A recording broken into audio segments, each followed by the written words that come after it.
आणि अशा रीतीनं या मॅच मध्ये शेरू लोहारचं एक दमदार झुंजार अर्धशतक पूर्ण झालं। एकदा टाळ्यांचा गजर शेरू लोहारसाठी। या वेळेला बॅकफुटला गेले, जागा बनवली, स्ट्रोक खेळला आहे, थोडंसं मागे राहिला फिल्डरच्या, बॉल सीमारेच्या दिशेने मार्गस्थ होतोय गायकवाड। या वेळेला बॅकफुटला गेले, जागा बनवली, बॉल कमी गतीने आला आणि थोडासा दूर देखील होता, याला मात्र दिशा दिली आहे। या वेळेला ऑप्टमच्या बाहेरचा बॉल होता, लोअर फुल टॉस गॅप मध्येच खेळलाय, ही स्ट्रेंथ आहे शेरूची। आणि आई फटका चांगलाय, घ्यावी एखादी तान काजरा।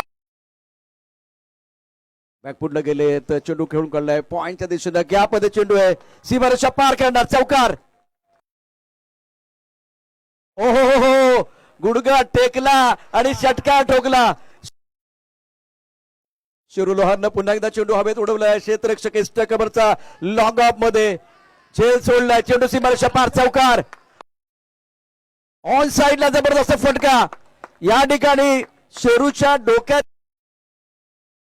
ऑन साइडला चेंडू खेळलाय, काउ कॉर्नर मध्ये जाईल, मिड विकेटचा क्षेत्ररक्षक चेंडू थांबवणार का नाही थांबवणार। ऑन साइडला फटका खेळलाय, संघाला द्यायचा असेल आधार तर नाही।